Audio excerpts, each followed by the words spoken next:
Alhamdulillah, wassalatu wassalamu ala rasulillah wa ala alihi wa sahbihi wa mawalah wa la hawla wa la quwata illa billah. Amma ba'du, subhanaka la ilma lana illa ma'alamtana innaka antal alimul hakim. Rabbi shrah li sadri wa yassir li amri wahlul 'uqdatam min lisani yafqahu qawli. Bapak Ibu hadirin jamaah salat subuh rahimakumullah. Kita lanjutkan pelajaran kita hadis arba'in, yang pada kesempatan ini kita sampai hadis yang ke-15. Hadis ini berisi tentang perintah untuk berkata yang baik, kemudian memuliakan tamu dan juga memuliakan tetangga. Kita baca hadisnya. Al-hadisu al-khamisu asar.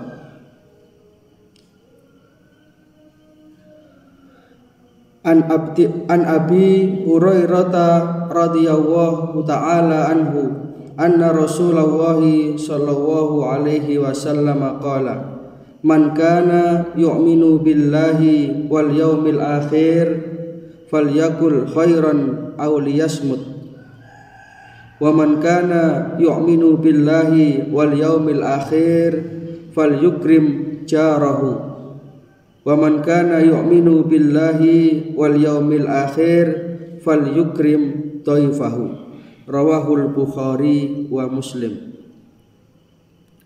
Hadis yang ke-15 dari sahabat Abu Hurairah radhiyallahu an, Rasulullah sallallahu alaihi wasallam bersabda: Siapa saja yang beriman kepada Allah dan hari akhir, hendaklah ia berkata yang baik atau diam. Siapa yang beriman kepada Allah dan hari akhir, hendaklah ia memuliakan tetangganya. Siapa yang beriman kepada Allah dan hari akhir, hendaklah ia memuliakan tamunya. Hadis Bukhari nomor hadis 6018, 6019, 6136 dan 6475. Sedangkan dalam riwayat Muslim nomor hadis 47.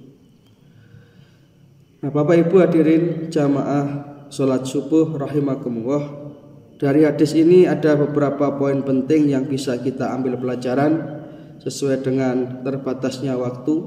Yang pertama, bahwasanya Rasulullah SAW di dalam memotivasi umatnya untuk melakukan amalan-amalan yang tidak ada keuntungan dari sisi dunia, bahkan mungkin secara hitung-hitungan ekonomi itu rugi, itu Rasulullah selalu memotivasi dengan kalimat man kana yu'minu billahi wal yaumil akhir. Jadi diingatkan dengan adanya keimanan kepada hari akhirat, kepercayaan akan adanya hidup sesudah mati, sehingga orang akan termotivasi. Seperti misalnya menghormati tamu. Menghormati tamu itu kan ya, kalau bahasa Jawanya ya sogoh, gopoh, kan, longgoh. Artinya secara materi kan rugi, harus menyiapkan suguhan, apalagi kalau tamunya sampai nginep segala. Maka batasan tamu itu kan hanya 3 hari, Bapak. Itu nanti akan kita bahas. Tapi intinya adalah bahwa 3 akhlak terpuji yang ada dalam hadis ini adalah satu perbuatan yang dari sisi ekonomi ini tidak ada keuntungannya. Maka Rasulullah SAW menggunakan redaksi untuk mengingatkan orang itu kepada keimanan kepada hari akhirat, supaya orang itu kembali sadar bahwa setiap perbuatan akan dibalas nanti di hari akhirat. Maka Rasulullah menggunakan redaksi man kana yu'minu billah, barang siapa yang beriman kepada Allah. wal yaumil akhir, dan barang siapa yang beriman kepada hari akhirat, yang dalam bahasa kampusnya ini adalah wawasan teologi dan wawasan eskatologi, iman pada Allah dan hari akhirat. Yang kedua, hadis ini mengajarkan tentang akhlak yang luar biasa, al-akhlakul karimah. Dan ini menunjukkan bahwa Islam ini adalah agama yang tidak hanya mengajarkan kesolehan secara individual, tetapi juga mengajarkan kesolehan secara sosial. Bahkan ibadah sosial nilainya tidak kalah dengan ibadah individual. Kepedulian kita kepada sesama, atau kalau di dalam Muhammadiyah kita ini ada istilahnya gerakan filantropi, gerakan untuk peduli kepada sesama. Bahkan Rasulullah kan pernah mengancam itu, tidak beriman seseorang. Sampai 3 kali dalam hadis itu, wallahi la yu'min, demi Allah tidak beriman seseorang. Siapa? Orang yang tidur dalam keadaan kenyang sementara tetangganya kelaparan. Ini kan menunjukkan Islam itu agama sosial, agama yang peduli kepada sesama manusia, agama yang peduli kepada semua makhluk Allah yang ada di muka bumi. Nah, Bapak Ibu hadirin jamaah rahimakumullah, yang terakhir adalah bahwa 3 hal yang diajarkan di dalam hadis ini. Yang pertama adalah berkata yang baik atau diam. Kalau pada masa-masa sekarang ini ya, berkata yang baik ini bisa kita maknai luas lah. Misalkan juga share sesuatu yang baik, share sesuatu yang jelas sumbernya. Atau kalau tidak begitu lebih baik kita tidak share. Bisa kita maknai seperti itu. Artinya omongan yang tidak berguna, berita-berita yang sampah, ini pantang untuk dilakukan oleh orang yang beriman. Jadi betul-betul memanfaatkan omongannya itu betul-betul berkualitas dan bermutu. Tidak melakukan omongan yang mengadu domba, tidak melakukan omongan yang fitnah, tidak melakukan omongan yang membuat orang itu gelisah. Ini berkata yang baik.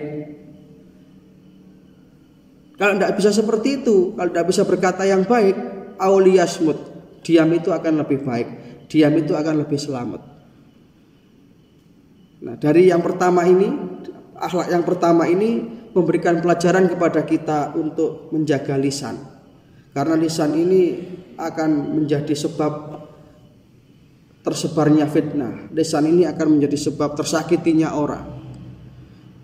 Al-lisan shogirul jirmi adimul jurmi. Lisan kita ini secara bentuk kecil tetapi secara akibat itu besar. Salamatul insan fi hifdzil lisan, kata pepatah Arab itu. Selamatnya orang itu tergantung kepandaian ia menjaga lisannya. Maka kalau tidak bisa ngomong yang baik, ya lebih baik diam saja. Itu lebih bermanfaat. Yang kedua, memuliakan tetangga ini. Dalam satu hadis yang lain Rasulullah itu pernah bersabda, mazala Jibril yusini bil jari hatta donantu annahu sayuwarisuhu. Jibril itu setiap kali turun memberikan wahyu, menyampaikan wahyu dari Allah, dan setiap kali akan kembali ke langit, setiap kali kembali meninggalkan Rasulullah setelah menyampaikan wahyu itu, Jibril selalu berpesan, ya Rasulullah, jangan lupa berbuat baik pada tetangga. Terus sampai itu dipesankan. Hatta donantu annahu sayuwarisuhu. Sampai saya itu menyangka kayak tetangga ini termasuk bagian dari ahli waris. Saking mulianya tetangga. Dalam hadis yang lain Nabi mengatakan, idza tabahta maraqatan fa'aksir ma'aha wa ta'ahad jiranaka. Kalau kamu masak sayur, perbanyaklah kuahnya, bagikan kepada tetangga sebelah menyebelah itu. Jadi tekstualnya ya perbanyaklah kuahnya, tapi nggih pun dikai itu tok. Artinya ya kita saling berbagi dengan tetangga lah. Ini ajaran yang luar biasa. Saking besarnya hak tetangga sampai Rasulullah tadi mengatakan kayak tetangga itu termasuk bagian dari ahli waris. Itu yang kedua. Yang terakhir adalah memuliakan tamu, fal yukrim dhaifahu, fal yukrim dhaifahu. Jadi Rasulullah itu memberikan ajaran yang seimbang. Tamu diwajibkan juga tahu diri, Pak. Adab-adab bertamu juga harus diperhatikan. Tuan rumah juga harus senang menerima kedatangan tamu dan wajib menghormati tamu. Jangan tamu sudah sampai 1-2 jam diajak jagongan, enggak metu napa-napa. Mau pamit sih aja pamit sih digodhokno wedang. Mesti tamune batin niku. Banyune kakean, genine keciliken enggak umep-umep.